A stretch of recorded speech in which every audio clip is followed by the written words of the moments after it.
छोड़ रहे हैं, हम लोग ये दोनों करेंगे, right. Now what is this LPP, linear programming problem होता है जब भी हम लोग प्रोडक्शन करते हैं ना, तो प्रोडक्शन के टाइम पे हमारे दो ऑब्जेक्ट्स होते हैं, एक होता है minimization as well as maximisation.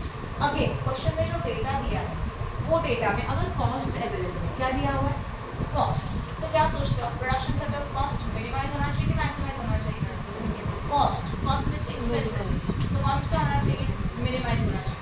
तो अगर क्वेश्चन में कॉस्ट है तो हमारा मेन ऑब्जेक्ट क्या है to minimize the cost, cost को हम लोग चाहते हैं कि कम करना चाहते हैं, राइट। तो कॉस्ट रिलेटेड जो क्वेश्चन होते हैं वो मिनिमाइजेशन के होते हैं। और अगर क्वेश्चन में आपको प्रॉफिट दिया है तो profit is what maximize, yes और नो। तो एलपीपी 1 जो है ना वो एलपीपी फॉर्मुलेशन, मतलब क्वेश्चन में एक रॉ डेटा दिया रहेगा, पैराग्राफ दिया रहेगा, और उस पैराग्राफ से हम लोग क्वेश्चन के एलपीपी को फॉर्मुलेट करेंगे। मतलब देखो दो क्वेश्चन है, एक है एलपीपी पहला चैप्टर और एलपीपी दूसरा। तो ये जो एलपीपी दूसरा है ना वो है solve the LPP by graphical method, मतलब यहाँ पे एलपीपी फॉर्मुलेट किया जाएगा, यहाँ पे उस क्वेश्चन को प्रिपेयर किया जाएगा जो थ्योरेटिकल डेटा दिया है, पैराग्राफ डेटा दिया है, एंड फिर वो होने के बाद उसी एलपीपी को हम लोग सॉल्व करेंगे by which method graphical method. ऐसे यहाँ पे दो मेथड, ठीक है। तो आज और कल हम लोग जो कवर करेंगे वो एलपीपी फॉर्मुलेट करना सीखेंगे, मतलब जो क्वेश्चन में थ्योरेटिकल पैराग्राफ वाइज में क्वेश्चन दिया है उससे हम लोग एक नॉर्मल क्वेश्चन कन्वर्ट करें। क्लियर हो रहा है, लीनियर प्रोग्रामिंग प्रॉब्लम समझ में आ रहा है। तो आज के लेक्चर में ये देखिए, सम को जब स्टार्ट करेंगे ना तो अभी पता है वैसे दो मेथड्स होते हैं, एक maximization as well as what minimization. Question में कॉस्ट है तो it is a minimize, question में प्रॉफिट है तो क्या रहेगा मैक्सिमाइज। बस ये दो चीजें याद रखें। मतलब हम लोगों को सबसे पहले ये सम सॉल्व करते हैं, तीन चीजें इंपॉर्टेंट है। पहले हम लोगों को फाइंड आउट करना है what is our decision variables, हमारे डिसीजन वेरिएबल क्या है। देन हमारा ऑब्जेक्टिव फंक्शन कौन सा है, मतलब हमारा मेन ऑब्जेक्ट क्या है, राइट। विद मिनिमाइजेशन है कि मैक्सिमाइजेशन, ये हमारा सेकंड पर्पस हो जाएगा।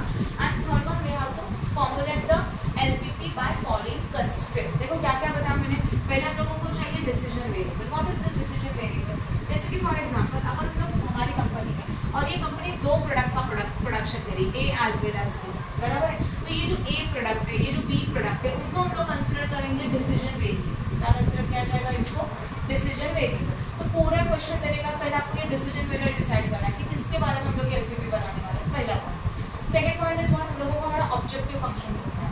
अगर आप लोग प्रोडक्शन कर रहे हो ए एंड बी का, तो क्वेश्चन में कुछ डेटा दिया है, जैसे कि क्वेश्चन का इंफॉर्मेशन कॉस्ट बेस्ड है तो हमारा ऑब्जेक्टिव फंक्शन क्या रहेगा मिनिमाइजेशन। क्वेश्चन का डेटा अगर प्रॉफिट बेस्ड है तो क्या रहेगा मैक्सिमाइजेशन। तो सेकंड स्टेप हम लोगों को हमारा ऑब्जेक्ट फाइंड आउट करना है, हमारा ऑब्जेक्टिव फंक्शन क्या वो फाइंड आउट करना है, ये हो गया हमारा सेकंड स्टेप। थर्ड स्टेप में हम लोगों को एलपीपी को सच में फॉर्मुलेट करना है bye following constraint. Now constraint का मतलब होता है लिमिटेशंस। जब आप प्रोडक्शन करते हो ना तो देयर आर सम लिमिटेशंस, जैसे कि फॉर एग्जांपल हमारे पास जो मटेरियल अवेलेबल है वो ओनली 90,000 kg है, उससे ज़्यादा मटेरियल नहीं है, दिस इज अवर लिमिटेशन।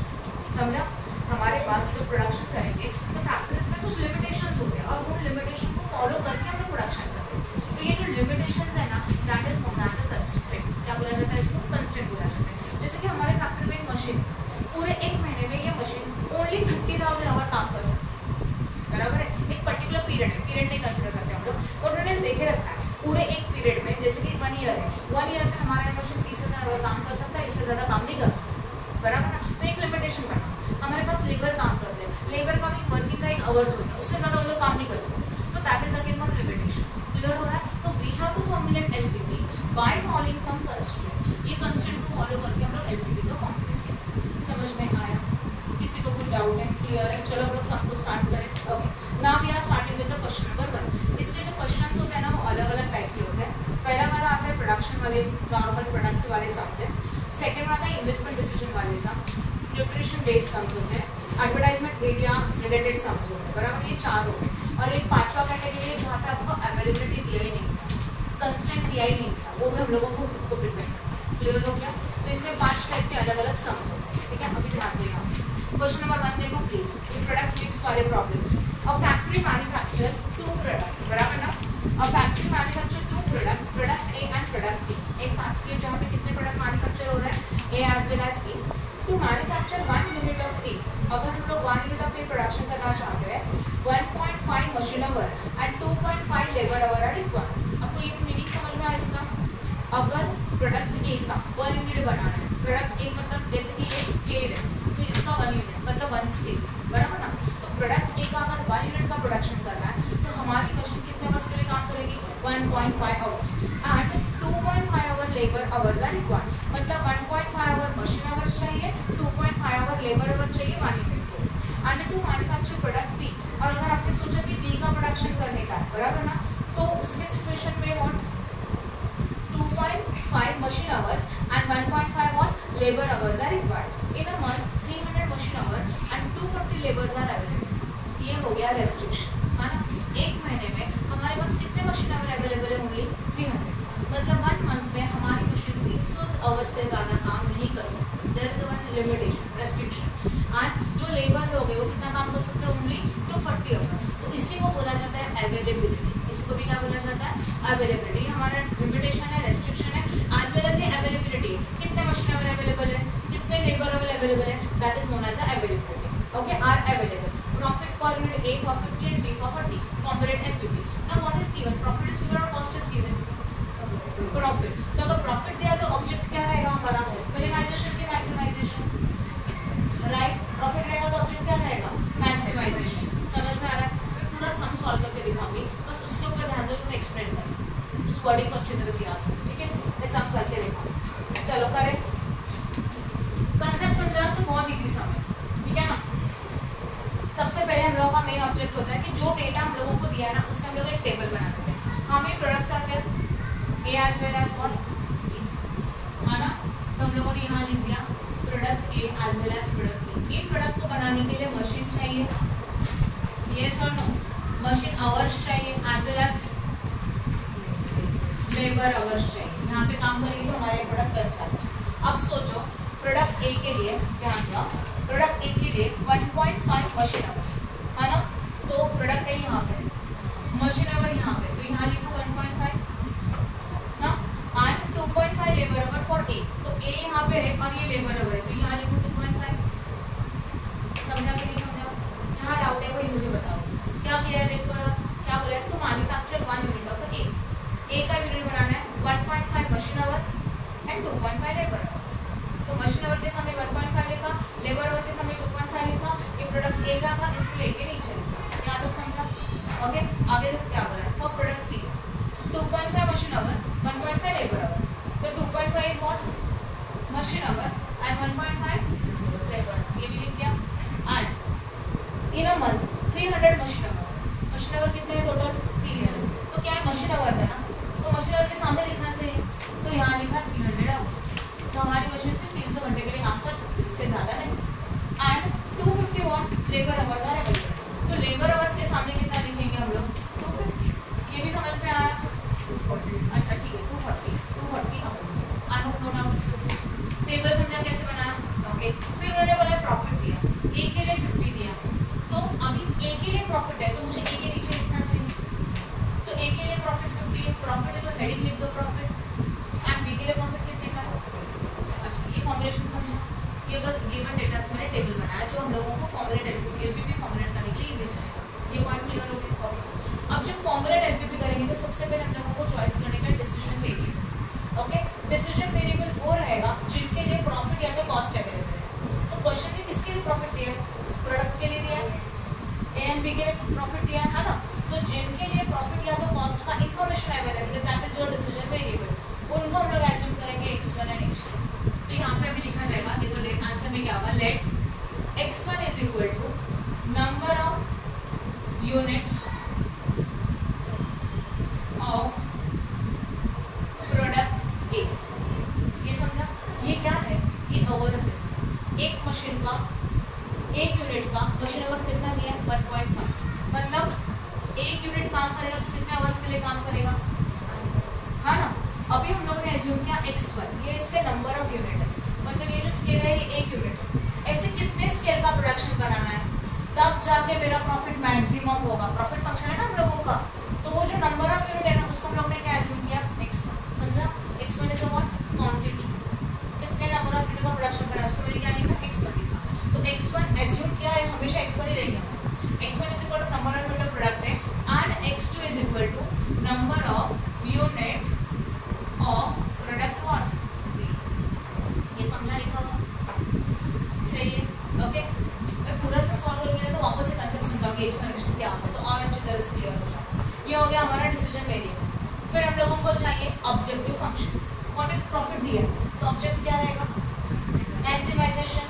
लिखेंगे ऑब्जेक्टिव फंक्शन, बराबर ना, जहां पे लिखेंगे मैक्सिमाइजेशन ऑफ z।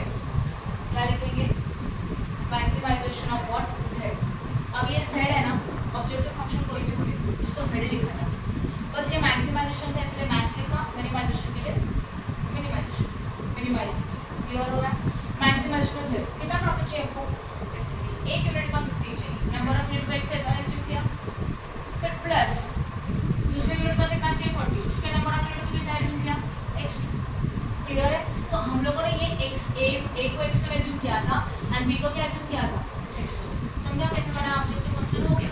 तो अभी हम लोग ये सोचेंगे, मतलब 50 रुपीज का प्रॉफिट 1 यूनिट के लिए हो रहा है, ऐसे कितनी क्वांटिटी हम लोग सोल्ड करेंगे प्रोडक्ट a की? Quantity means what? x करना, तो ये टोटल प्रॉफिट हो गया। फिर जैसे कि एक स्केल है, इसको मार्केट में 50 रुपए का प्रॉफिट हो रहा है, 10 स्केल बेचा तो 10 × 50 हो गया ना टोटल प्रॉफिट एक का। वैसे ये नंबर ऑफ यूनिट है। अभी समझा नंबर ऑफ यूनिट क्या होता है? तो ये रुपीस में प्रॉफिट है और ये नंबर ऑफ यूनिट। क्लियर हो गया? अब देन हो गया ऑब्जेक्टिव फंक्शन। अभी हम लोगों को लिमिटेशन लिखना है, इसको बोलते हैं सब्जेक्ट टू कंस्ट्रेंट। लिमिटेशंस क्या है? लिमिटेशन क्या है? हमारी मशीन कितने आवर्स के लिए काम कर सकती है? ओनली 3 आवर्स, उससे ज्यादा काम नहीं कर सकते, बराबर है? ओके, तो सबसे पहले कितने आवर्स है फॉर वन प्रोडक्ट? एक ही कितने नंबर ऑफ यूनिट बनाएंगे हम लोग? हो गया, तो ये टोटल आवर्स मिलेंगे। प्लस बी का कितना है मशीन आवर? 2.5। बी के कितने यूनिट बनाएंगे? x2। और ये दोनों मिलके हमारी मशीन काम कितने आवर्स के लिए करेगी? 300। देखो नाउ दे से दैट, मैंने साइन नहीं डाला अभी तक, जगह छोड़ा है बीच में। हमारे ये जो 300 आवर्स है ना, ये मैक्सिमम आवर्स है। हमारी मशीन 300 से ज्यादा घंटे के लिए काम नहीं कर सकती, तो दिस इज अ मैक्सिमम। मतलब इन दोनों का कॉम्बिनेशन का जो आवर्स है वो एक तो 300 से इक्वल होना चाहिए या तो इससे कम होना चाहिए। तो साइन क्या आएगा? Less than and equal. मतलब इनके कॉम्बिनेशन में जो भी आवर्स आएंगे, प्रोडक्ट ए को बनाने के बाद machine hours and product B को प्रोडक्शन करने के बाद के मशीन आवर्स, ये टोटल मशीन आवर एक तो 300 चलेगा या तो उससे कम चलेगा, उससे ज़्यादा नहीं हो सकता, because there is a limitation. क्या लिमिटेशन है? मशीन 300 घंटे के लिए काम कर सकती है, उससे अब ज़्यादा आवर के लिए काम नहीं कर सकती। लॉजिक समझा? क्लियर हो गया? ठीक है, अभी देखो दूसरा वाला आप खुद भी बना सकते हैं। लेबर आवर 2.5 है, उसके लिए क्या लेंगे? प्लस 1.5। लेबर आवर कितना है? ये मैक्सिमम लेबर आवर है, ये बड़ा है तो ये छोटा है ना, ये छोटा है तो लेस देन इक्वल टू। हो गया, इजी है। अच्छा, अब ये x1 x2 क्या थे? नंबर ऑफ यूनिट थे। मैं ये बोल सकती हूँ क्या कि मैंने -1 यूनिट का प्रोडक्शन किया? यूनिट माइनस में हो सकते हैं, कभी नहीं हो सकते। तो एक लास्ट वाला कंस्ट्रेंट, ये जो नंबर ऑफ यूनिट है x1 and x2 should be greater than equal to what? 0। 0 भी चलेगा। ये हो सकता है कि मैंने 0 यूनिट बनाया, प्रोडक्शन ही नहीं किया उस प्रोडक्ट, ये हो सकता है। एक तो मतलब ये जो नंबर ऑफ यूनिट है एक तो 0 से इक्वल रहेंगे तो उससे बड़े रहेंगे, बट वो निगेटिव नहीं जा सकते। -1 यूनिट का प्रोडक्शन किया, -2 नहीं हो सकता, क्योंकि नंबर ऑफ यूनिट कभी निगेटिव नहीं होते। समझा? Okay, this is a formula. आएगा तो 4 मार्क के लिए, उससे ज़्यादा मार्क के लिए नहीं आएगा। मैक्सिमम 5 मार्क के लिए, 10 से बच्चा है तो 5 मार्क के लिए आ जाए। क्लियर हो गया? समझा कि नहीं समझा? अभी 2-4 सम और करेंगे तो और क्लियर। तो डाउट है? साइन वगैरह डाउट है? ये वाला देखो वापस एक बार बताना। इतना तो समझा कि हमारे लेबर कितने आवर्स के लिए काम कर सकते हैं? 240। तो ज़्यादा से ज़्यादा 240, कितना क्लियर है? तो ये 240 मैक्सिमम है, तो ये कॉम्बिनेशन उससे भी नहीं, बस इतना याद रखो। ये छोटा है मतलब ये ज़्यादा है, तो ग्रेटर देन का साइन है। जब उन्होंने बोला मैक्सिमम इतना आवर्स तो ये मैक्सिमम, तो ये कॉम्बिनेशन छोटा है तो इक्वल रहेगा, ये इक्वल टू का साइन इंडिकेट करता है नीचे का। समझा? ये क्लियर हो गया? ये दोनों पॉजिटिव होने चाहिए, मतलब 0 से बड़े होने चाहिए, तो बड़े होने चाहिए ग्रेटर देन एंड इक्वल। 0 है तो 0 से बड़ा। अब समझ में आया? ठीक है, चलो करें सेकंड वाला क्वेश्चन निकालो। चलो फर्स्ट समझा ना, फोटो लेके बाद में घर पे लेके सॉल्व करोगे। अभी मैं सारे एक्सप्लेन करते जाऊँगी, सॉल्व करते जाऊँगी। क्लियर है? तुला कळलं? हाँ, है ना? पिक लेके ना भेजा करो। अभी रुको, मैं रफ नहीं करूँगी, पूरा बोर्ड भरने के बाद सारे एक साथ ले लेंगे। ठीक है? क्वेश्चन नंबर 2 मिला। A company produced 3 products A, B and C. Company ने कितने यूनिट का प्रोडक्शन किया? 3 का। कौन कौन से? A, B as well as what? C. तो 3 यूनिट है। For manufacturing 3 raw material PQR is used. मतलब ABC को बनाने के लिए 3 टाइप का रॉ मटेरियल यूज करें। Raw material P, raw material Q, raw material R। Profit per unit देके रखा है A, B एंड C का। अभी प्रॉफिट दिया है तो आपके माइंड में फटाक से आना चाहिए मैक्सिमाइजेशन ऑफ सेट, प्रॉफिट आया तो मैक्सिमाइज, कॉस्ट आया तो मिनिमाइज, बस इतना याद ही करते हैं, ठीक है। ओके, अब उन्होंने टेबल खुद दिया, रॉ मटेरियल का PQR है, product ABC, minimum raw material availability, minimum नहीं मैक्सिमम रॉ मटेरियल अवेलेबिलिटी, मतलब हमारे पास जो रॉ मटेरियल अवेलेबल है बस इतना अवेलेबल है, ठीक है। चलो हम लोग हमारा टेबल बना लेते हैं। क्वेश्चन नंबर क्या है ये? क्वेश्चन में क्या दिया है? यहाँ बोले हैं प्रोडक्ट, कौन कौन से प्रोडक्ट है बोलो? A B C, उसके अंदर हम लोग क्या यूज करें अभी? रॉ मटेरियल है ना, तो ये रॉ मटेरियल क्या है उसमें? P Q R, बस इतना ही और कुछ नहीं है। चलो बताओ मुझे, वर्टिकल बताओ, P में क्या है? डैश, देन Q में 30 एंड 20, R में 50 डैश, हाँ बोलो।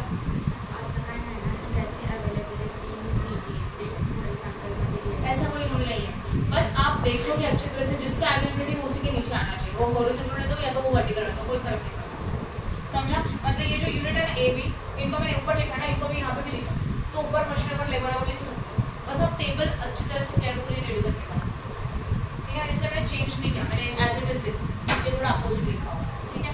चलो देखते हैं अभी क्या बोला गया। प्रॉफिट दिया है, प्रॉफिट किसके लिए दिया? A B C के लिए दिया। अब मुझे बताओ मैं प्रॉफिट कहाँ लिखूँ, ऐसे लिखूँ कि ऐसे लिखूँ? सोच के बताओ। A का प्रॉफिट है तो A के सामने लिखना चाहिए, B का प्रॉफिट है तो B के सामने लिखना चाहिए। अगर यही ABC ऊपर होता था तो हम लोग प्रॉफिट यहाँ लिखते थे लाइक दिस, तो वो बस सोच के लिखो, बाकी सब राइट आ जाएगा। तो प्रॉफिट दिया है A के लिए कितना है बताओ? तो यहाँ लिखेंगे हेडिंग, प्रॉफिट कितने का है? 5, सही है, हो गया, ठीक है। देखो बीच में का टेबल तो कॉपी कर लिया, लास्ट है मैक्सिमम रॉ मटेरियल अवेलेबिलिटी।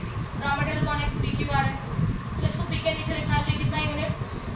तो P कहाँ पे? देखो यहाँ पे, हाँ ना, तो उसके नीचे लिखेंगे अवेलेबिलिटी 80, देन R के लिए कितना? सॉरी Q के लिए कितना? 100 एंड R के लिए कितना? हो गया टेबल कितना, समझा? जो डेटा है उसके सामने बराबर आप सोच के लिखेंगे और कुछ भी। अब सबसे पहला वाला लेट, ये किसको एज्यूम करेंगे? सबसे ज्यादा कंफ्यूजन इसमें होता है कि X1 किसको लेंगे? PQR को लेना चाहिए कि ABC को? जिसके बारे में प्रॉफिट एंड कॉस्ट लिखा है उसको X1। प्रॉफिट किसके लिए लिखा है? देखो यहाँ पे प्रॉफिट किसके लिए लिखा है? ABC के लिए लिखा है ना, तो इनका एज्यूम करेंगे X1 X2 X3। समझ में आया? प्रॉफिट या तो कॉस्ट का इंफॉर्मेशन जिनके लिए अवेलेबल है उनको X1 X2 X3 एज्यूम करना है, राइट? ओके, तो यहाँ पे लिखा जाएगा, अभी हमको सॉल्व कर रहे हैं। Let X1 is equal to number of unit of product what? A, समझा ना? Then X2 is equal to number of unit of what? Product B, then X3 is equal, 3 है इसलिए 3 लिखा, number of units of product what? C। Done, हो गया पहला point. Next क्या है? डिसीजन वेरिएबल खत्म, ऑब्जेक्टिव फंक्शन, तो आप भी हम लोग भी लिखेंगे ऑब्जेक्टिव फंक्शन। क्या दिया है? प्रॉफिट, प्रॉफिट है तो क्या होना चाहिए?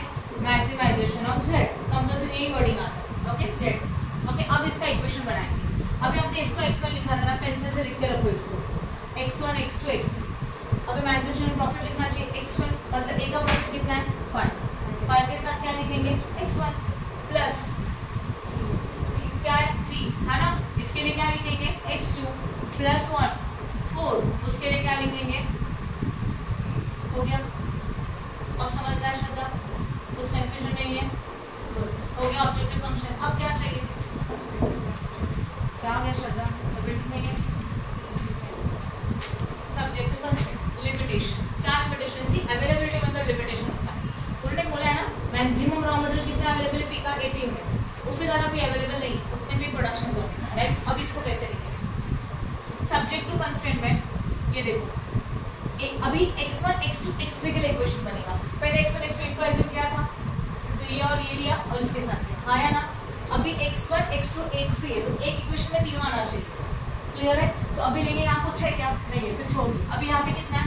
20 X1, हाँ सॉरी X2 प्लस ये कितना? 30 X3, ये तो समझा? और ये अवेलेबिलिटी कितना है? ये मैक्सिमम है, बोला है ना? तो ये मैक्सिमम है तो ये छोटा है, तो साइन कौन सा आएगा? Less than equal to. अब समझ में आ रहा? यस और नो, कंफ्यूजन है तो x1 छोड़ दो, क्योंकि मटेरियल P जो मटेरियल है ना वो हम लोग ने सिर्फ दोनों के लिए यूज किया, नहीं दिया 0 दिया तो 0 नहीं लेते। अगर मैंने x1 लिखा तो इसका मतलब ये 1 हो जाता है, तो लेने का नहीं, राइट, इसके लिए x1 नहीं आया। अब समझ में आया? चलो अभी इनके लिए बताते हैं, है ना।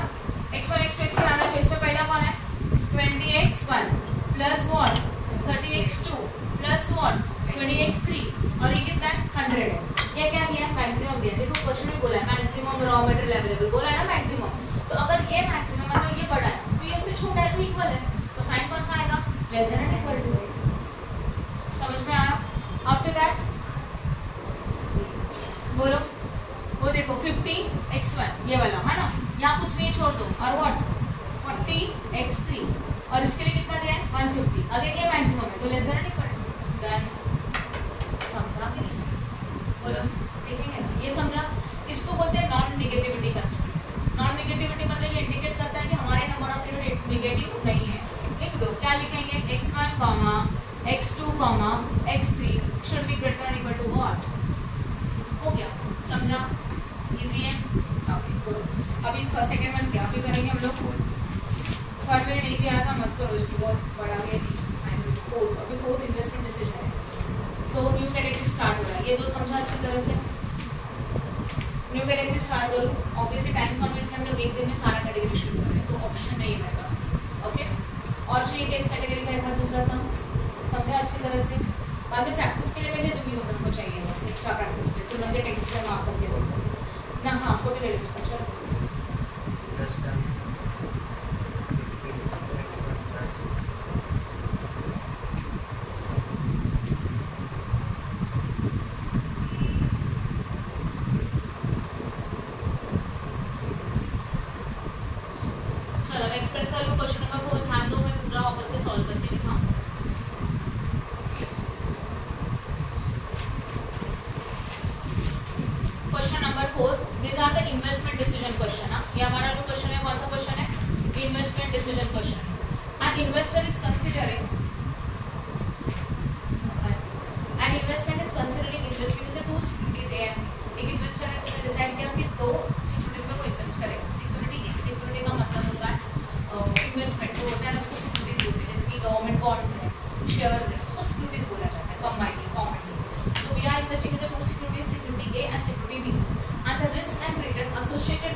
Security A gives a return of 9% and has a risk factor as a 5 on a scale of 0 to 10. मतलब ये risk factor काउंट करने का हमने एक स्केल बना दिया 0 to 10.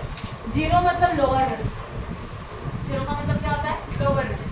जैसे ही 1 2 3 4 5 ये बढ़ते जाएगा वैसे रिस्क भी बढ़ते जाएगा।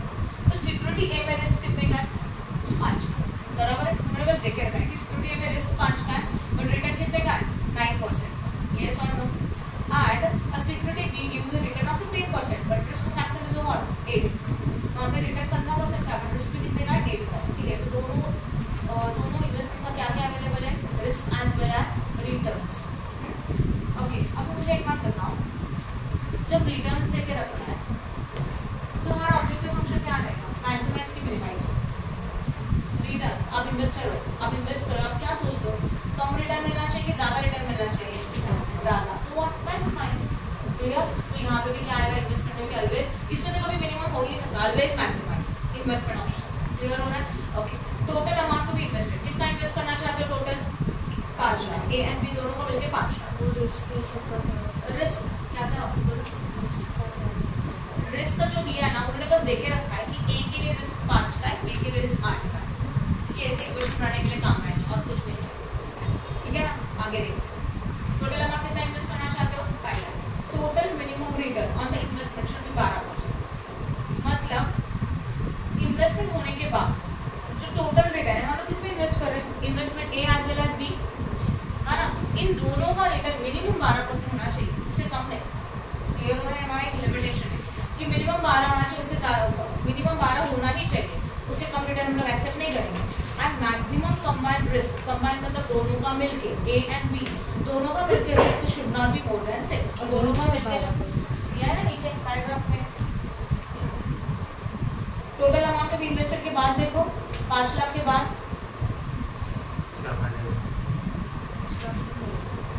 देखो फिर कौन सा समय, क्वेश्चन नंबर 4 है यहाँ। Total amount of invested 5 lakh, बराबर है। टोटल अमाउंट कितने का इन्वेस्ट कर रहे हो, 5 लाख का। एंड टोटल मिनिमम रिटर्न और इन्वेस्टमेंट शुड भी कितना परसेंट है, 12% है। तो मिनिमम रिटर्न भी दिया है, मैक्सिमम रिस्क भी दिया है, दोनों का मिलके फॉर्मुलेट एलपीवी। ठीक है, चलो क्वेश्चन एक्सप्लेन करो तो और डिटेल हो जाएगा।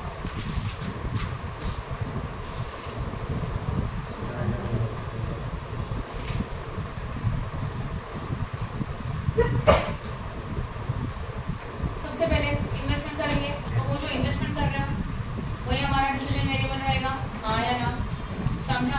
तो सबसे पहले अभी देखो इसमें टेबल पॉसिबल नहीं है, right. Table normal product mix बना सकते हो, बाकी सब में नहीं बना सकते। तो बस यहाँ पे इतना याद रखो कि हमारे लोग डिसीजन वेरिएबल इसमें लोग एज्यूम करेंगे let. This is the question number 4, let. अभी we are having two security as well as B, right. तो इसमें कितना इन्वेस्ट करना है, तो अमाउंट इन्वेस्ट कितना करना है वो डिसाइड करने का है। तो x1 मतलब क्या रहेगा, x1 is equal to amount invested in security A. ये पॉइंट समझ में आया। x1 मतलब हम लोगों ने एज्यूम किया कि कितना अमाउंट हम लोग सिक्योरिटी ए में इन्वेस्ट करें, बराबर है। फिर x2 मतलब एज्यूम किया amount invested in security B. ये लॉजिक क्लियर है। तो इन्वेस्टमेंट था दोनों में कितना, 5 लाख टोटल इन्वेस्टमेंट है, बट 5 लाख में से ए में कितना करेंगे, बी में कितना करेंगे, वो मतलब x1 और x2। ये लॉजिक समझ में आ। तो ये हो गया हमारा डिसीजन वेरिएबल। अब चाहिए हमारा ऑब्जेक्टिव फंक्शन। हाँ बोलो। हाँ ऑब्जेक्टिव देखो ये इन्वेस्टमेंट है, इसमें बोल सकते हैं क्या नंबर ऑफ रिप्रोडक्शन किया, नहीं ना। तो इन्वेस्टमेंट में क्या इन्वेस्ट करते हो, अमाउंट इन्वेस्ट करते हो। तो दो इन्वेस्टमेंट है ए एंड बी, तो ए में कितना इन्वेस्ट किया, बी में कितना इन्वेस्ट किया। तो जो ए में अमाउंट इन्वेस्ट कर रहे हो उसको x से एज्यूम कर रहे हो, और जितना पर हम लोग बी में इन्वेस्ट कर रहे हो उसको x2 एज्यूम कर रहे हो, राइट। समझा। ओके, अब डिसीजन में ऑब्जेक्टिव फंक्शन में हमारा ऑलवेज मैक्सिमाइजेशन होता है, इन्वेस्टमेंट में मैक्सिमाइजेशन है। व्हाट इज ना ये समझते हैं कैसा, हाँ ना, कंटिन्यू करो। ठीक है, मैक्सिमाइजेशन ऑफ z। अब देखो इन्वेस्टमेंट करने के बाद रिटर्न्स मैक्सिमाइज होना चाहिए, ये सो नो। तो प्रोडक्ट ए का रिटर्न्स कितने का, बोलो। ए का रिटर्न कितने का है, देखो 9% है ना। 9% है तो 9 डिवाइडेड बाय 100 होता है, मतलब we can say that 9% of A. A के लिए क्या एज्यूम किया था, x1 प्लस इंटरेस्ट भी यहाँ गया, एंड दूसरा कितना परसेंट है बता, 15% ऑन व्हाट, बी। बी को क्या एज्यूम किया था, x2 एज्यूम किया था। ये लिखा हुआ समझा। अब ध्यान दो, इसको कैसे लिखेंगे, इसको ऐसे नहीं रखेंगे। 9% को क्या होता है, 9 डिवाइडेड बाय 100 ना, करके देखो 0.09 आएगा। तो इसका यहाँ लिखेंगे 0.09 of x1 plus 0.15 of x2। Okay, समझा, क्लियर। अभी हमने ये लाइन नहीं लिखा, डायरेक्टली ये लिखा, तभी भी चलेगा, कोई प्रॉब्लम नहीं। और आपको समझने के लिए फिर डिटेल्स हो गया ऑब्जेक्टिव फंक्शन। अब हम लोग लिखेंगे subject to what, constraint based limitation. Limitation में क्या है, आप इन्वेस्ट कितना कर सकते हो, बोलो 5 लाख। तो ये पहला लिमिटेशन। तो इन्वेस्टमेंट इन x मतलब a plus investment in b, है ना। This is the amount invested in a and this is the amount invested in the what, b। ये दोनों मिलके कितना होना चाहिए, 5 लाख ही होना चाहिए, ना कम ना ज्यादा। इसलिए साइन कौन सा आया बीच में, इक्वल टू का साइन आया। ये पॉइंट समझ में आ। ओके, फिर हम लोग देखते हैं, देखो 2-3 अलग-अलग रेस्ट्रिक्शन है। अभी क्या रेस्ट्रिक्शन है, रिटर्न्स का भी रेस्ट्रिक्शन है। ध्यान दो कैसे, ये है हमारा इन्वेस्टमेंट ए, ये है हमारा बी। इसमें आप कितना रिटर्न अर्न करना चाहते हो, 9%। इसमें कितना चाहते हो, 15%। बट दोनों मिलके कितना चाहिए, मिनिमम 12 दिया है ना क्वेश्चन में, देखो ना क्या दिया है, total amount investment, total minimum return investment should be 12%। तो इन दोनों का रिटर्न मिनिमम 12% होना ही चाहिए, ये लॉजिक समझा। फिर अब इसका रिस्क भी दिया है, इसका रिस्क कितने का है 5 का, इसका रिस्क कितने का है 8 का दिया है देखो, और दोनों का टोटल रिस्क कितना बोला है 6। तो ये भी लिमिटेशन टाइप आ गया। अब इसको बढ़ाएंगे कैसे, ये 9% है, 9% के लिए क्या लिखेंगे 0 of x1 है ना, क्योंकि एक का है, then 0.15 of the what x2, और कितना चाहिए 12% चाहिए ना, तो साइन नहीं डाल रही हूँ मैं फिलहाल, 12% के लिए क्या आता है 0.12। अभी ये जो रिटर्न्स चाहिए वो किसके ऊपर चाहिए, इन्वेस्टमेंट के ऊपर, और आपका टोटल इन्वेस्टमेंट कितने का है 5 लाख, पता है ना आपको, यहाँ पे पता नहीं है कितना इन्वेस्ट करोगे, टोटल इन्वेस्टमेंट का पता है 5 लाख का टोटल इन्वेस्टमेंट है, मतलब 5 लाख के टोटल इन्वेस्टमेंट के ऊपर मिनिमम 12% का रिटर्न चाहिए, उससे कम नहीं चलेगा। आप मुझे बताओ ये क्या है, मिनिमम है कि मैक्सिमम है, सोच के बोलना, क्वेश्चन को रीड करो एक बार, क्या दिया हुआ है, a minimum return और investment should be 12, तो this is a what minimum। अगर ये minimum है मतलब ये छोटा है, तो ये दोनों क्या होगा बड़ा है, तो उससे इक्वल हो गया साइन। तो ये छोटा है तो ये छोटा वाला एरो यहाँ पर समझ जाना, वो स्कूल में सिखाते थे वैसे, एलिगेटर का मुंह ओपन है मतलब बड़ा वाला है, और ये बंद है मतलब ये छोटा वाला है। स्कूल में बच्चों को सिखाते हैं, उन्हें नहीं मुझे पता, हम लोग वैसे सिखाए, मेरा वाला अच्छा आइडिया समझ में आ। तो जो छोटा है उसको छोटा वाला एंगल आएगा, और जो ओपन है वो यहाँ पे आएगा। क्लियर हो गया, उन्हें बोला ये मिनिमम है इसके लिए। अब इसको सॉल्व करेंगे, मतलब क्या 0.09 of x1 plus 0.15 of what x2 is greater than equal to, इनको मल्टीप्लाई करो 12×60 खत्म। मतलब इन दोनों का रिटर्न देना मिलके 60,000 होना चाहिए, तो उससे ज्यादा होना चाहिए, कम नहीं चाहिए। हो गया पहला का। अभी ये फर्स्ट था एक्चुअली, ये सेकंड था, अभी थर्ड वाला देखते हैं। अभी रिस्क, क्या उनका रिस्क है, इसमें 5 का इसमें 8 का, तो इसको क्या लिखेंगे 5x1 प्लस what कितना चाहिए टोटल रिस्क 26। मैक्सिमम है कि मिनिमम में पढ़ो, मैक्सिमम कम है तो ये मैक्सिमम है, ये बड़ा है ये छोटा है, लेस देन और इक्वल टू। पर उसके साथ अमाउंट कितना इन्वेस्टमेंट का 5 लाख, तो कैलकुलेट करो 5x1 plus 8x2 should be less than equal to sign का 20। क्या हो गया मल्टीप्लाई करने का, हाँ दोनों को मल्टीप्लाई करने का, राइट, नहीं पता 20। समझा, कुछ डाउट है? अच्छा इंवेस्टमेंट करोगे तो जो भी करोगे तो 0 करेगा तो पॉजिटिव करोगे, बराबर ना, ऐसे होगा कि आप इन्वेस्टमेंट नेगेटिव कर रहे हो, -10 रुपये इन्वेस्ट किया नहीं, तो not negativity constraint x1, x2 should be greater than equal to 0, ये सब में आता है, देखो कॉमन है सब के लास्ट। हो गया, समझा कि नहीं समझा, इसको रफ करो। Okay, this is your question number 4 done. 4 के बाद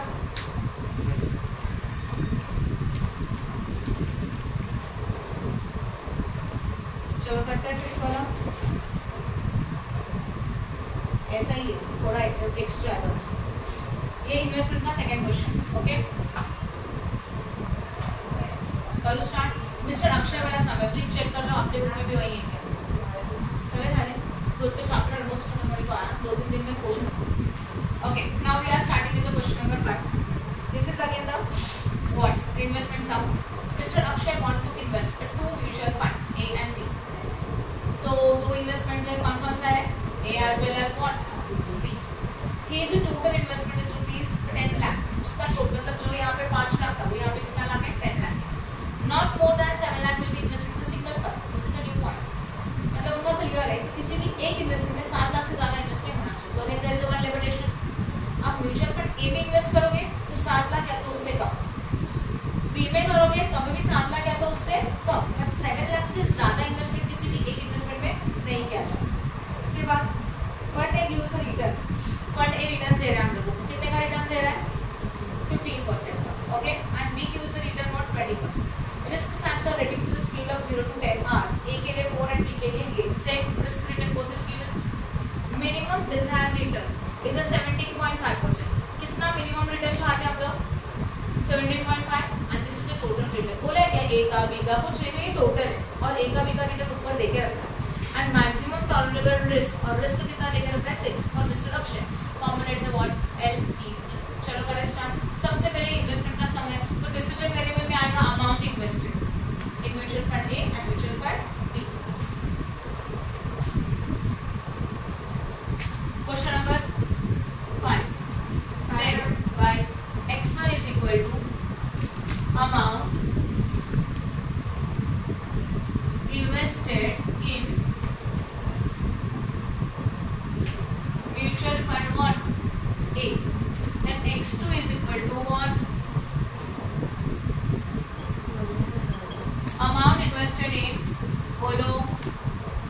म्यूचुअल फंड, समझा कि नहीं समझा? राइट है। अब इसके बाद ऑब्जेक्टिव फंक्शन चाहिए। चलो बताओ, इन्वेस्टमेंट के सामने ऑब्जेक्टिव फंक्शन में हमेशा आएगा रिटर्न्स, हमेशा। ओके, और रिटर्न्स है मतलब मैक्सिमाइजेशन के minimization, maximization of Z, right है। ओके, अब सोचो ए का रिटर्न कितना है? एक user return of how much? 15%, and fund में यूजर रिटर्न ऑफ व्हाट? 20%। तो ए का रिटर्न 15% है, तो इसका मतलब 0.15। क्यों? 15 डिवाइडेड बाय 100 करके देखो, वही आएगा 0.15।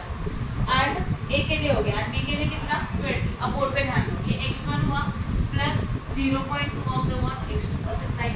और कुछ ऑब्जेक्टिव फंक्शन, हमारा ऑब्जेक्टिव कितना रिटर्न फर्स्ट इन्वेस्टमेंट में, सेकंड इन्वेस्टमेंट में चाहिए। ये क्लियर हो गया? ओके, आगे देखते हैं अभी क्या आएगा। सब्जेक्ट टू कंस्ट्रेंट,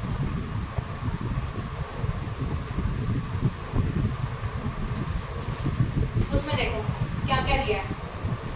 अभी पहला वाला टोटल इन्वेस्टमेंट आप कितना करने वाले हो? 10 लाख। देखो ना, ए एंड बी जो टोटल इन्वेस्टमेंट है व्हाट? 10 लाख।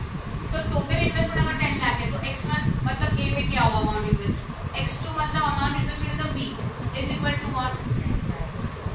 समझा? ये टोटल इन्वेस्टमेंट का हो गया।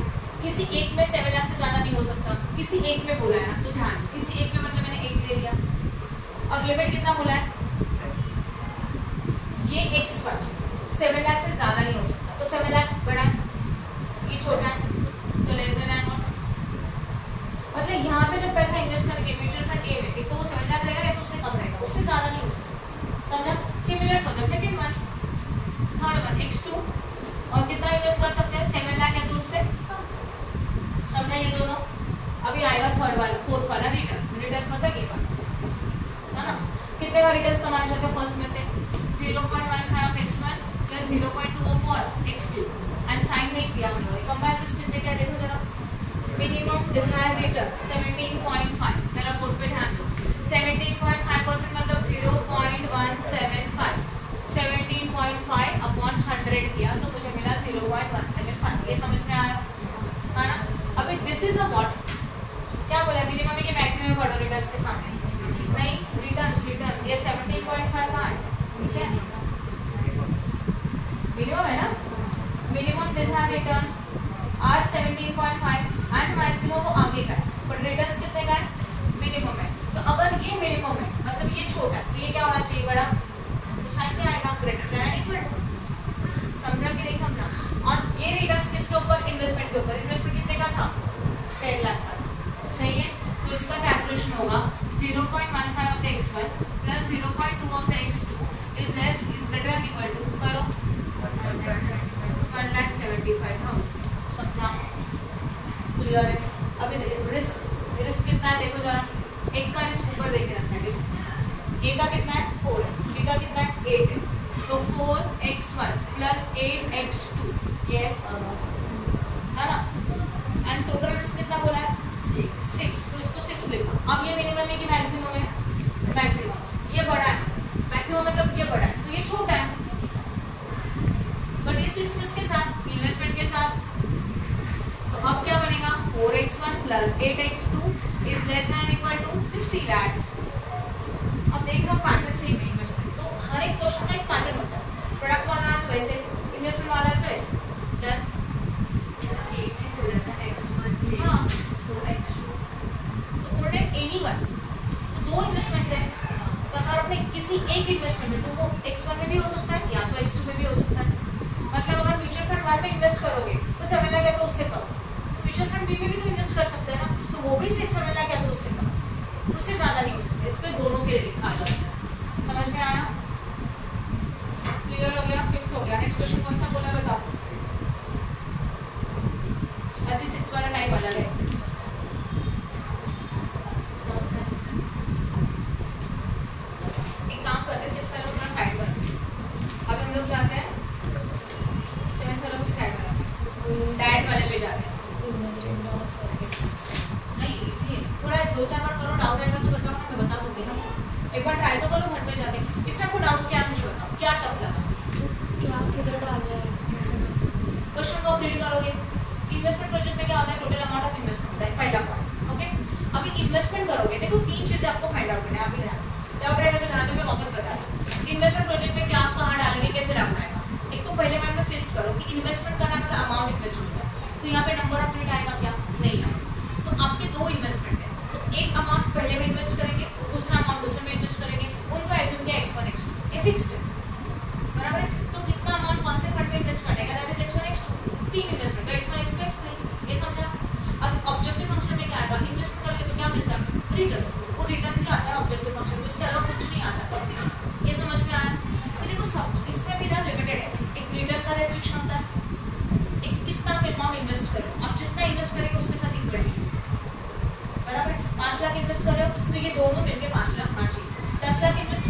तो ये दोनों मिलकर 10 लाख होना चाहिए। हो गया पहला वाला। दूसरा वाला रिटर्न का लिमिटेशन हो गया। देखो दोनों में भी वही है, रिटर्न का लिमिटेशन मतलब दोनों मिलकर 12% रिटर्न चाहिए, बराबर ना। अगर आप इस क्वेश्चन में ऑब्जर्व करेंगे 17.5% बोला है, बोला क्या किसी एक का है, चेक करो जरा, नहीं बोला, मतलब ये कंबाइन है x1 and x2 का मिलके, हाँ 79.5%, राइट ना। क्वेश्चन में देखो, क्वेश्चन मतलब थियोरेटिकल वर्डिंग्स में देखो, टेबल में मत देखना, उन्होंने टेबल भी बनाया शायद, टेबल में मत देखो, थियोरेटिकल वर्डिंग्स में देखो ऊपर मिनिमम डिजायर्ड रिटर्न आर 17.5, ये किसी एक का है क्या, तो इनका दोनों का मिलके वो ये है ना। और सिंगल सिंगल तो देके रखा है, सिंगल ए मतलब 0.15 15%, मेरा ऊपर के लाइन में बोला है, देखो ए का कितना परसेंट है, ये देखो ए गिव्स रिटर्न ऑफ 50, तो ए का 15% हो गया। ए को हमने क्या एज्यूम किया है, x1 15% के साथ x1 लिख दो। बी का कितना रिटर्न चाहिए, 20%, हाँ ना, 20% का क्या आएगा 0.2, किसका बी का है, बी को क्या एज्यूम किया x2, वो लिख दो। और दोनों का मिलकर 17.5 चाहिए, वो उसके इन्वेस्टमेंट के अमाउंट के साथ मल्टीप्लाई करेंगे, समझा। मतलब आपको इन दोनों का मिलके जो रिटर्न है वो ₹1,75,000 से ज्यादा या तो उससे इक्वल होना चाहिए, बट उससे कम नहीं हो सकता। डन, रिटर्न हो गया, इन्वेस्टमेंट का टोटल अमाउंट हो गया, रिटर्न हो गया। अब आएगा थर्ड वाला रिस्क, देखो दोनों में था रिस्क, है ना। क्वेश्चन में बोला ए का रिस्क कितना 4, बी का कितना 8, ए के साथ x1 लिखो, बी के साथ x2 लिखो, देखो ये दोनों बन गया। टोटल रिस्क नीचे दिया है, मैक्सिमम टॉलरेबल रिस्क 6, वो कंबाइन है, कैसे समझा, किसी एक का नहीं है, मतलब वो कंबाइन है, राइट। तो ये 6 यहाँ लिखा, उसको इन्वेस्टमेंट के साथ मल्टीप्लाई करो, दिस इज अ मैक्सिमम, तो ये छोटा, ये मिनिमम, तो ये बड़ा, सेट डाल दो, हो गया। ये 3 फिक्स आता है इन्वेस्टमेंट, बस ये एक्स्ट्रा है। अब समझ में आया जो मैंने बताया, अभी तो जवाब नहीं था पक्का, घर पे जाके प्रैक्टिस करोगे, ऑब्वियसली थोड़ा फास्ट जा रहा है क्योंकि टाइम नहीं है, घर पे जाके प्रैक्टिस करोगे फिर डाउट रहेगा, मुझे तो पूछो। Okay, now we are starting with the question number 1, 7 है, ये कल करेंगे हम लोग, 8 वाला निकालो। अब मैं सिमिलर वाला लेती हूँ तो कंफ्यूजन पानी का प्रॉब्लम, 8 डाइट प्रॉब्लम वाला, 8 वाला नहीं है। क्वेश्चन नंबर 8 डाइट प्रॉब्लम के सम्स है, vitamin B1 and vitamin B2 are found in the two food F1 and F2। Okay, तो B1 है B2 है, दो टाइप के विटामिन है, ये दो टाइप के विटामिन हमको दो फूड से मिलता है, बट F1 एंड F2 ये 2 फूड से। 1 unit of F1 content 3 unit of B1, मतलब अगर हम लोगों ने 1 यूनिट का प्रोडक्शन किया है F1 का, तो उसके अंदर 3 यूनिट से किसका, B1 का, and 4 unit of B2। 1 unit of F2 contents मतलब फूड 2 में 5 यूनिट B1 के हैं, 3 यूनिट B2 के हैं। तो क्लियरली बोला है कि फूड में कितना विटामिन से वो दे के रखा है। Okay, minimum daily prescribed consumption of B1 and B2 is 50 and 60 unit, मतलब जो विटामिन है B1 B2 उसका कितना कंजम्पशन हम लोगों को डेली का करना चाहिए, मिनिमम इतना कंजम्पशन होना चाहिए, उससे ज़्यादा भी कर सकते हो बट कम नहीं। Respectively cost per unit of F1 F2 6 and 3 unit, food 1 and food 2 का कॉस्ट दे के रखा है 6 and 3। कॉस्ट लिखने के बाद मतलब कॉस्ट का इन्फॉर्मेशन मिलने के बाद वो क्या लगता है, मिनिमाइजेशन की मैक्सिमाइजेशन, मिनिमाइजेशन, कॉस्ट क्या होना चाहिए, कम होना चाहिए, राइट। तो मिनिमाइजेशन, चलो करें, पहले टेबल बना देते। देखो फूड मिक्स, प्रोडक्ट मिक्स में और विटामिन और डाइट फूड में ना हम लोगों को टेबल बनाना पॉसिबल है, उसमें हम लोग इजीली टेबल बना सकते हैं। चलो बनाए, पहले लिखेंगे हम लोग विटामिन, उसके साथ क्या देखे रखा है फूड, तो फूड यहाँ लिख रही थी, विटामिन यहाँ कैसे लिख सकता, आपको लगता है फूड यहाँ लिखो विटामिन वहाँ लिखो, कोई फर्क नहीं पड़ेगा। विटामिन है B1 B2, ये B1, this is what B2, है ना। उसके बाद फूड 1 एंड फूड 2, तो यहाँ पे लिखेंगे F1 एंड F2। अभी देखो 1 unit of F1 content 3 unit of B1 and 4 unit of B2। F1 में तो ये है, B1 कितना 3 यूनिट, B2 कितना, समझा कैसे लिखा, ये फूड 1 है, फूड 1 में B1 दिया है 3, B2 दिया है 4, राइट। अभी देखो क्या बोला है, food 2 content 5 unit of B1, food 2 मतलब इसके नीचे लिखना चाहिए B1 के सामने कितना 5 और B2 का कितना, हो गया लिख के, समझा। Minimum daily prescribed consumption of B1 B2, data B1 B2 के लिए वर्टिकल लिखो कि हॉरिजॉन्टल लिखो, हॉरिजॉन्टल। B1 के सामने लिखो, B1 का तो B1 के सामने कितना 50, B2 का कितना, और ये इसको बोलते हैं अवेलेबिलिटी, क्योंकि ये इतना अवेलेबल है, बराबर है। एंड कॉस्ट दिया है, किसका कॉस्ट दिया है F1 एंड F2 का, वर्टिकल की हॉरिजॉन्टल, बताओ वर्टिकल। ये देखो ना ऐसे है ना, F1 F2 नीचे लिखना चाहिए तो क्या है कॉस्ट पे, बोलो कॉस्ट कितने का 6 एंड टमाटर 3 हो गया टेबल। समझा आपकी नहीं समझा, अच्छी तरह से क्लियर है। चलो डिसीजन मेकिंग पहले लिखेंगे लेट। अच्छा मैंने क्या बताया था, किसको एक्स वन एक्स टू लेना चाहिए, जिनको कॉस्ट या तो प्रॉफिट दिया, कॉस्ट एंड प्रॉफिट किसको दिया चेक करो, F1 एंड नॉट F2 को दिया, बराबर ना। ये देखो F1 F2 को कॉस्ट एंड देखो कॉस्ट दिया, तो इसको हम लोग एज्यूम करेंगे x1 is equal to number of units of food 1 that is what F1। हाँ या ना, ये फूड वन नहीं लिखना तो चलेगा, F1 डायरेक्टली लिख सकते हैं क्योंकि फूड वन तो ये समझा कैसे किया वो।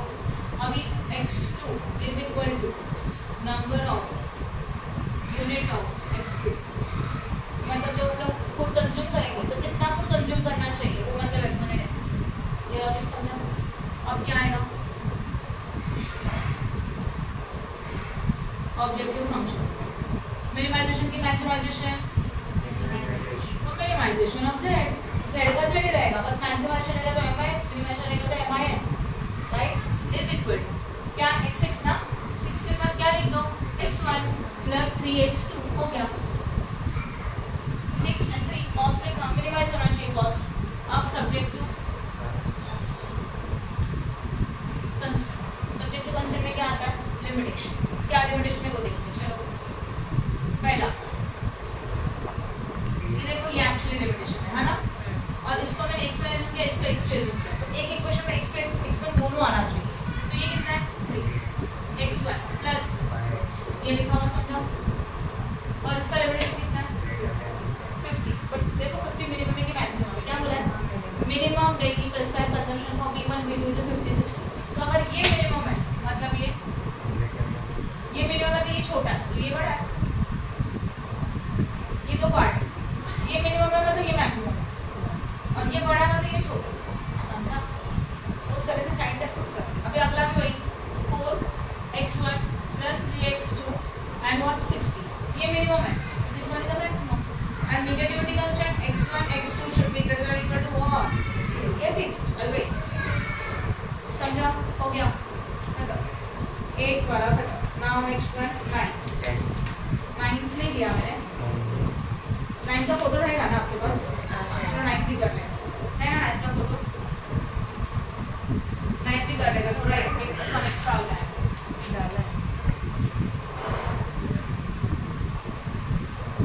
Two nutrients N1 and N2 are recommended for the athletes which are available in the two products P1 and P2। nutrients मतलब विटामिन, मतलब जो टाइप है वो दो है N1 and N2। चलो इसको लिखते हैं N1 and N2, है ना। और फूड कितना है 2 प्रोडक्ट है, कौन कौन से P1 P2, ये लिखा हुआ समझा। उसके बाद minimum daily intake of N1 and N2 is 30 and 40 unit respectively. Minimum daily intake मतलब डेली का N1 N2 का इंटेक, तो देखो N1 N2 का दिया है ना, बट बोला है ना P1 P2 का है नहीं, डायरेक्टली N1 बोला है। N1 मतलब टोटल में आना चाहिए यहाँ, हाँ ना, कितना N1 का बोलो और N2 का 40, ये सबका लिखा हुआ कैलकुलेशन में बताओ।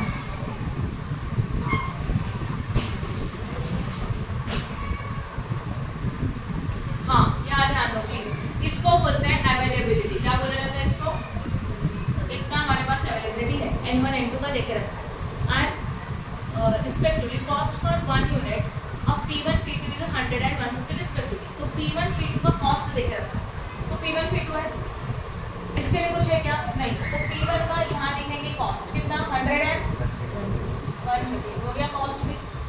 आगे देखो और क्या दिया है 1 unit of P1 content 3 unit of N1 P1 N1 में कितना 3, देखो ना P1 ये है और उसमें N1 में लिखना है। आगे क्या बोला गया एंड 1 यूनिट ऑफ N2, तो P1 में N1 की 3 यूनिट है एंड N2 में कितने यूनिट है 5, P1 में है ना तो P1 के सामने N2 में लिखो। समझा, देन 1 यूनिट ऑफ P2 मतलब देखो ये प्रोडक्ट पर 5 यूनिट ऑफ N1, तो N1 के कितने 5 और N2 के कितने 7 हो गया। कंफ्यूजन है बोलो। वापस करते हैं, ठीक है ना, इसको रख कर वापस करते हैं, कोई बात नहीं। क्या बोला देखो P1 बोला है ना, P1 में कंटेंट 3 यूनिट ऑफ N1, तो N1 का कितना है 3 और N2 का कितना है देखो 5 यूनिट ऑफ N2, तो N2 का कितना हो गया 5, समझा। अब देखो ये P1 से रिलेटेड है तो P1 पे जाओ, N1 के लिए कितना लिखो 3 लिखो, N2 के लिए कितना लिखो 5, अब समझा। अभी आगे क्या बोला गया and P2 content 5 unit of N1, अभी P2 बोला है 5 यूनिट ऑफ N1, N1 का कितना 5, N2 का कितना बोला है 7, देखो बोला है ना 7 यूनिट ऑफ N2, तो P2 में N1 के सामने 5, N2 के सामने 7, हो गया, इजी है। आगे खत्म, चलो शुरू करें। पहले क्या लिखना चाहिए, let x1 is equal to number of unit, अब मुझे किसको x1 लेने का है, N1 की P1 P2 की N1 N2, किसके लिए कॉस्ट एंड प्रॉफिट दिया है, यहाँ देखो इसी से पता चलेगा कॉस्ट प्रॉफिट किसके लिए, कॉस्ट दिया किसके लिए, दोनों की, तो इसको लेने का x1, इसको लेना चाहिए x2, समझा। ओके, तो x1 is equal to number of unit of what P1 and x2 is equal to number of unit of what P2, हो गया। अभी आएगा ऑब्जेक्टिव फंक्शन, सही है। ऑब्जेक्टिव फंक्शन कितना रहेगा बोल, क्या लिखेंगे, minimization of z is equal to 100 x1 plus 150 x2, done. समझ रहा है जो मैं बता रही हूँ, ये 100 था x1 था, 150 था x2, खत्म। अब आगे, अब क्या आएगा, अभी देखो जब भी इक्वेशन बनाओगे ना उसमें x1 और x2 दोनों आना चाहिए, तो देखो x1 x2 ऐसे, तो अभी देखिए ये दोनों, मतलब 3x1 प्लस 5x2 और ये 30 है। अब इसको सोचने का कि ये मिनिमम है कि मैक्सिमम है, देखते ये देखो 30 40 थर्ड लाइन में था, क्या बोला है मिनिमम डेली इंटेक बोला है ना, तो minimum daily intake of N1 N2 कितना है 30 एज वेल एज 40, तो ये कौन है, ये मिनिमम है, तो ये मिनिमम है, तो ये मैक्सिमम है, तो दिस इज अ मिनिमम, तो दिस इज अ मैक्सिमम, समझा कि नहीं समझा, क्लियर है, आया ना, right. After that next one ये वाला 5 प्लस 7 x2 और ये 40, ये मिनिमम है, ये मैक्सिमम है, non negativity x1 x2 comma is equal to greater than equal to, समझा, 9 हो गया, बोलो 10th बोला था ना मैंने, 10th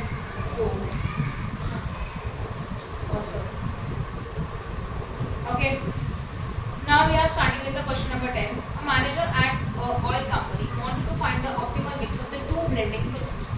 कितने processes है पता, 2 है, formulate activity. क्वेश्चन का डेटा ना ऑलरेडी उन्होंने देखे रखा है, आपको कुछ सोचने का जरूरत नहीं है, जरा ऑब्जर्व करो डेटा में, इनपुट क्रूड ऑयल है, आउटपुट गैसोलीन है, grade A grade B P1 P2 सब डेटा अवेलेबल है। अब इसको मैं कॉपी करूँ फिर बाकी का पुट करूँ, उसको ऑब्जर्व करो, ओके। चलो मुझे ये बताओ प्रोसेस, क्वेश्चन बताओ फटाफट, प्रोसेस में क्या है P1 P2, उसके बाद इनपुट है ना, इनपुट के अंदर 2 ग्रेड है, grade A as well as grade, ऐसा ही है ना कुछ, तो ग्रेड ए में बोला कितना है 6 एंड 5 और फिर 4 एंड 6, उसके बाद क्या आएगा, आउटपुट में भी 2 कैटेगरी है ना x एंड y, चलो बोले कितना 6, अच्छा सॉरी लिख दिया।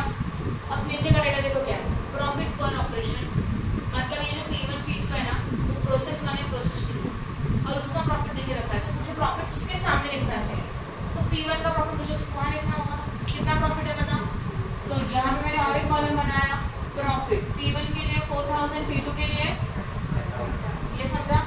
अब क्या दिया, minimum availability of the crude oil grade 1 grade B, sorry maximum grade A grade B के लिए दिया, तो ग्रेड ए ग्रेड बी के पीछे लिखना चाहिए मुझे, है ना, कितना है ये 500 और 400 समझा के लिए, समझा जो है उसके नीचे लिखो।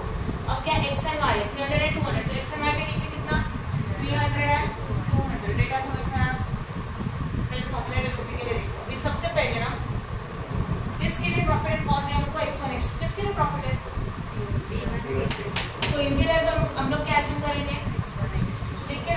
पेंसिल से, ताकि क्वेश्चन बनाने के लिए भी इजी जाता है।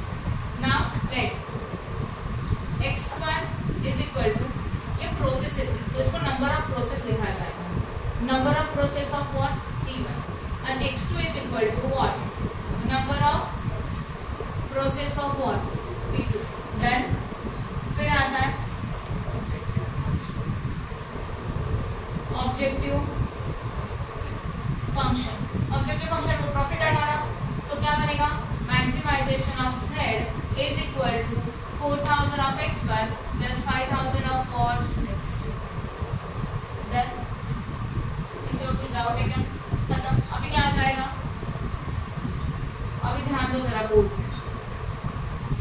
अभी देखो ये दो तो हो गया, अभी ये और ये बात 4 बाकी है ना, तो अभी x1 x2 एक ही क्वेश्चन आना चाहिए, तो ऐसे लिखो, तो 6x1 प्लस 5x2, साइन मत डालो, मेरे लिखो 500। ये ग्रेड भी क्या था, मैक्सिमम था, मतलब ये मैक्सिमम है, तो अगर ये मैक्सिमम है तो ये छोटा है, हो गया। ये दोनों मैक्सिमम है, दोनों के लिए देके रखा है, क्या देके रखा है, तो यही रूल इसके लिए भी वही 4x1 प्लस 6x2 है ना, और ये क्या 400, ये भी क्या बनेगा, समझा कि नहीं समझा? अब इसमें जाते हैं, पहले लिखते हैं 6x1 प्लस 5x2। आपको कंफ्यूजन होगा कि ऐसे इक्वेशन बना है कि ऐसे बना है। मैंने क्या लॉजिक बताया, एक इक्वेशन में x1 x2 दोनों आना चाहिए। अगर आप ऐसे इक्वेशन बनाते हो तो क्या आता है, सिर्फ x1, वो गड़बड़ है। इस तरह से आप याद रख सकते हो, समझा? इक्वेशन बनाते हैं कैसे, एक इक्वेशन में x1 x2 दोनों आना चाहिए, वैसे इक्वेशन बना, तो ऐसे लेंगे तो एक दोनों आएगा, ऊपर से अवेलेबिलिटी मिलेगा, तो 6x1 प्लस 5x2 और ये कितना 300। अभी x से y के लिए क्या बोला था, तो अगर ये दोनों मिनिमम है, मतलब ये छोटा है ये बड़ा है, समझा? आगे का नेक्स्ट इक्वेशन 9x1 प्लस, और ये कितना हो गया, डन। और non negative constraint x1, x2 should be greater than equal to what, आप कर सकते हो इतने सारे सम करके, समझा? तो कल हम लोग इसका और रिमेनिंग क्वेश्चंस मीडिया वाला क्वेश्चंस देंगे, और उसी के साथ अवेलेबिलिटी नहीं दिया रहेगा तो वो क्वेश्चंस, और एक कैटेगरी का आंसर अच्छा फॉर्म प्लानिंग करके एग्जाम है, वो थोड़ा अलग है और कुछ नहीं, ठीक है ना, तो वो सब हम लोग कल खत्म करेंगे। Today's lecture is over.